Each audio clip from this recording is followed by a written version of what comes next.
Here's the latest MRT system map, which may initially appear intricate to first-time visitors.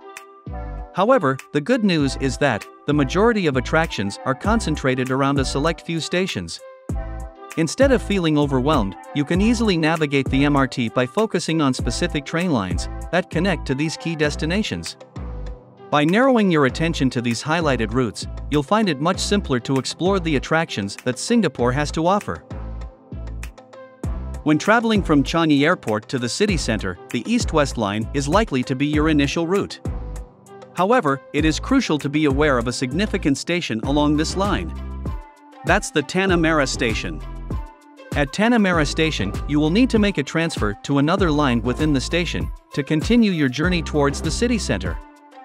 This transfer is an essential step to ensure a smooth and seamless commute. Upon your arrival at Changi Airport MRT station, you can board the train from either side, as both will be heading towards the city. When you reach Tanah Merah station, make sure to exit from the left side. On the platform, you will easily spot the sign, B platform, and indicating that the train is headed towards either Tuas Link or City Hall station. These signs ensure that you are on the correct platform for your journey towards the city center. When it's time to return to Changi Airport station from the city center, simply exit at Tanah Merah station and proceed to the middle platform, which is designated as the C platform, and just wait for the train to arrive. Within the city center, there are several stations that are commonly frequented by tourists. These stations include City Hall, Raffles Place, Bay Front, Gardens by the Bay, Promenade, Esplanade, Harbourfront, Somerset, Orchard, Bugis, Chinatown, Little India, and Clarke Quay. These stations serve as key access points to popular attractions and vibrant neighborhoods, making them convenient hubs for exploring Singapore's diverse and exciting destinations. The Circle Line itself provides access to numerous renowned attractions in Singapore, such as Marina Bay Sands, Gardens by the Bay, Singapore Flyer, Merlion Park, and Sentosa. As a tourist, when you venture beyond the Circle Line, you will delve into the neighborhoods and towns where many Singaporeans reside.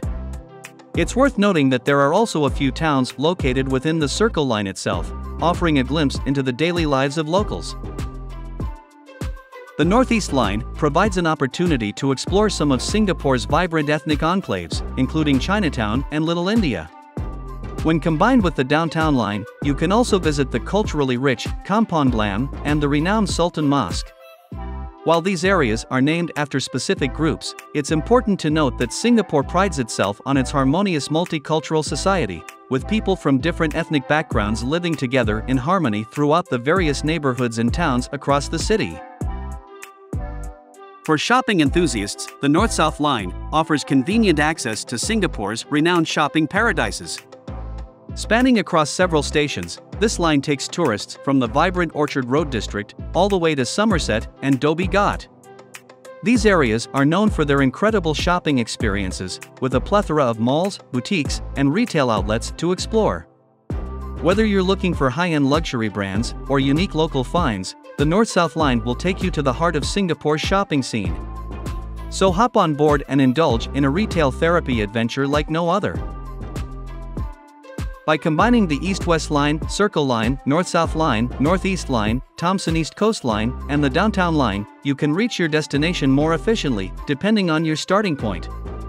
This interconnected network of train lines allows for faster and seamless travel across Singapore.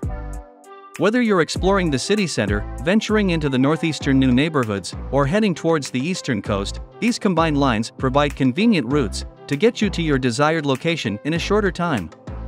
Let's not forget about the renowned Night Safari, Singapore Zoo, River Wonders, and the newest addition, Mandai Bird Paradise. These captivating attractions are conveniently located in close proximity to each other, and can be easily accessed by taking the Mandai Katib shuttle service from Katib MRT station. To determine the fare for your MRT journey, you can easily check the official website or utilize a dedicated apps. On these two websites, simply choose the adult fare type, select your boarding station and alighting station. Once done, click on the Calculate Fare or Submit button, and it will display the corresponding fare for your journey. For tourists who value time, the website on the right may be more beneficial, as it provides an estimated travel time, rather than just the distance traveled. Passing through the gantry gate is usually a straightforward process, simply tap and go. However, it's important to ensure that you tap at the correct location, as I have noticed instances where tourists or even locals elderly mistakenly tap at the wrong part of the gate. Tourists have the option to use their Singapore tourist pass or even their credit and debit cards for entry.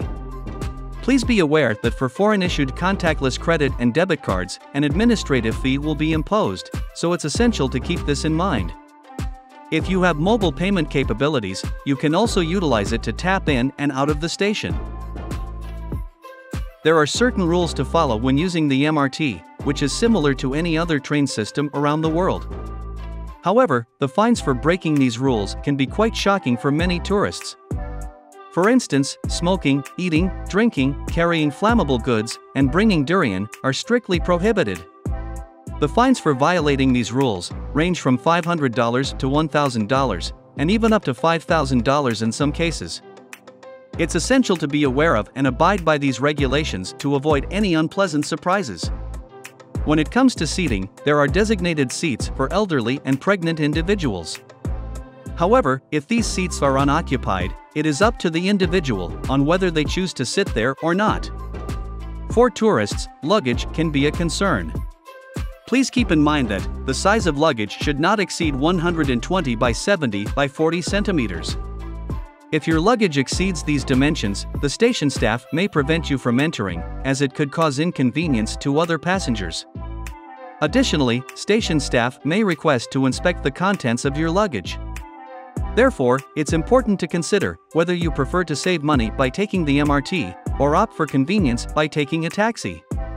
By adhering to these rules and guidelines, you can have a smooth and hassle-free experience while using the MRT system in Singapore. Navigating through Singapore using the MRT system can be a breeze, especially with the availability of downloadable maps and various helpful apps.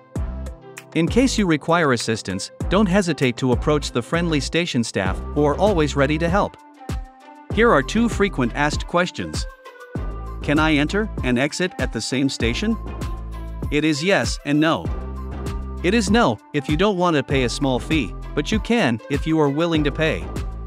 You can just tap your card again, and it will automatically deduct the fare from your card, and you don't have to approach the station attendants. While without tapping out the station, how many rail transfer can I make in a trip? Multiple rail transfers are allowed with no additional boarding charges. Click here for more videos regarding essential information about your trip to Singapore. Thank you for staying to the end.